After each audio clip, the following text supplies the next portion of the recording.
O 7 de setembro é uma das datas comemorativas mais importantes do Brasil, justamente por abrigar um dos principais acontecimentos da nossa história, a nossa independência. Foi nesse dia, em 1822, que Dom Pedro deu início à nossa trajetória como nação independente.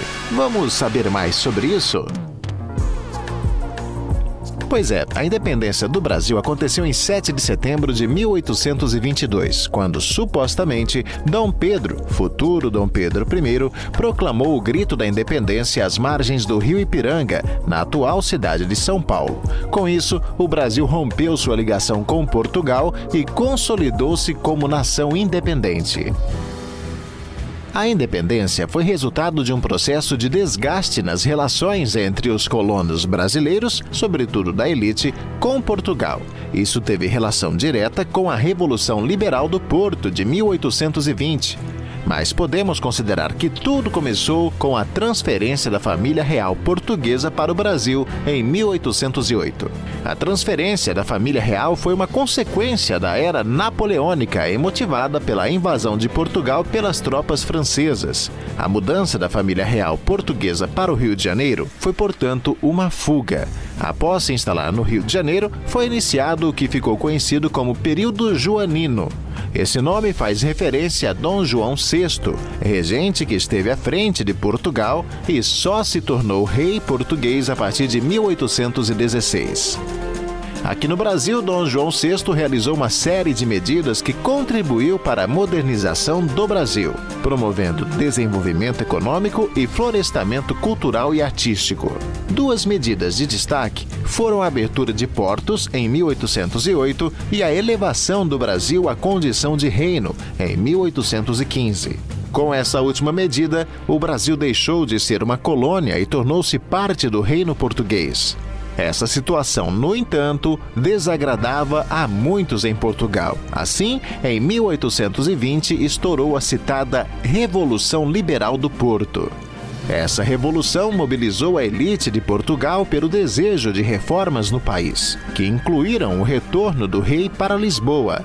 O ponto de partida para o processo de independência do Brasil foi, portanto, a intenção da corte portuguesa de revogar todas as medidas tomadas por Dom João VI durante o período joanino.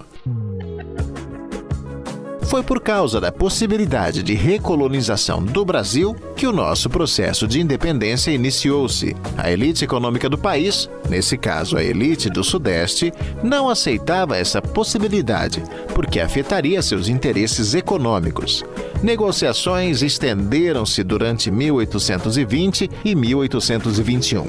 Mas, a partir de 1822, o sentimento separatista começou a ganhar força. Quem encabeçou a independência do Brasil foi o príncipe regente Dom Pedro. À medida que a situação foi tornando-se irreconciliável, o príncipe foi convencido a liderar o processo de independência do Brasil. Em 7 de setembro de 1822, a situação mostrou-se insustentável e o regente declarou a independência.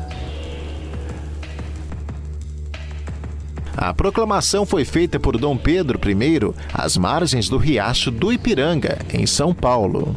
Essa imagem de Dom Pedro I montado num cavalo, segurando uma espada e gritando "Independência ou morte" às margens do Ipiranga, em meio a uma enorme comitiva, é conhecida pela maioria dos brasileiros que estudam a história do país. Porém, nem todos sabem que essa cena foi, na verdade, criada por um homem, Pedro Américo, o pintor do quadro Independência ou Morte, hoje no acervo do Museu Paulista, mais conhecido como Museu do Ipiranga, em São Paulo. Alguns estudiosos, através de pesquisas, mostram algumas curiosidades daquele dia em comparação com esse quadro. Não era bem um cavalo imponente. Na verdade, Dom Pedro estava montado em uma mula, pois estava voltando de uma viagem do litoral para São Paulo. O animal era muito utilizado na época para grandes viagens. O grito de independência não ocorreu nas margens do rio Ipiranga, e sim em uma colina que ficava localizada próximo ao riacho Ipiranga. No quadro de Pedro Américo é mostrado que uma grande comitiva acompanhava o grito de independência ou morte de Dom Pedro I, quando, na verdade, no máximo 14 pessoas estavam presentes no momento da proclamação. No quadro é mostrado que todos os presentes estavam vestidos com uniformes de gala, o que não condiz com o que realmente aconteceu, principalmente pelo fato de o grupo estar voltando de uma viagem. Mas onde exatamente da São Paulo atual aconteceu esse momento?